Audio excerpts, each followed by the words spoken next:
actually think that comparability of assessment standards is one of the most important issues we face as educators, if not the most important issue.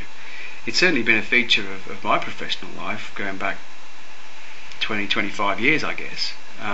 Whether I've been working in a secondary school environment, whether I've graded for the Cambridge University local examination syndicate, a large first year undergraduate course at an Australian university, and then more recently at the postgraduate level with Universitas 21 Global. The challenges are the same, the issues are the same, and it's all about quality assurance. And if your institution, or if you as an individual for that matter, if you're committed to high standards of quality education, then there's no way around it. You simply have to put in place mechanisms to ensure comparability. And the rationale, very simply, it's about fairness. It's about being fair and equitable to all concerned.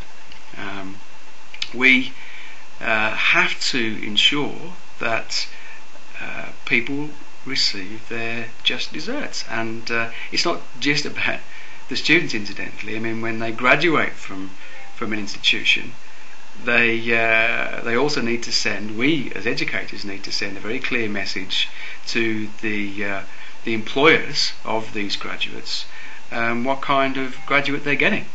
So everybody has to know what a grade A is and what a grade B is and a grade C. We can't have different definitions of A, B and C.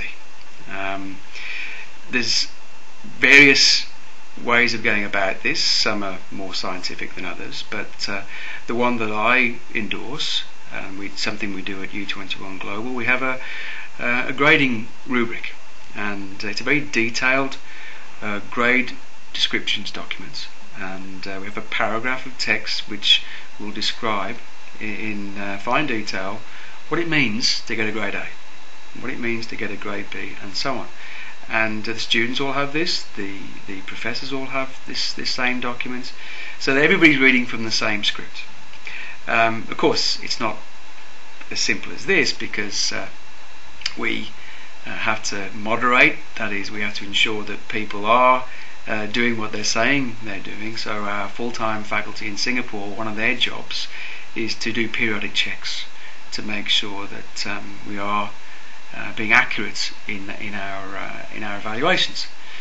Now, there's all kinds of reasons why people won't grade to the rubric, and sometimes they may even be well justified. I mean, I've known professors who will give somebody a grade B instead of a grade A because they want to encourage them. They think that if they don't give them what they ought to give them, then this might make them perform better next time. Well, I guess you might be able to defend this, but ultimately we have to ensure that when somebody completes a course of study, that the grades they get, which ultimately contribute to their final grade, are accurate. There are all kinds of challenges. Some of them are cultural. Some of them might be just to do with the institutional tradition that you've become accustomed to.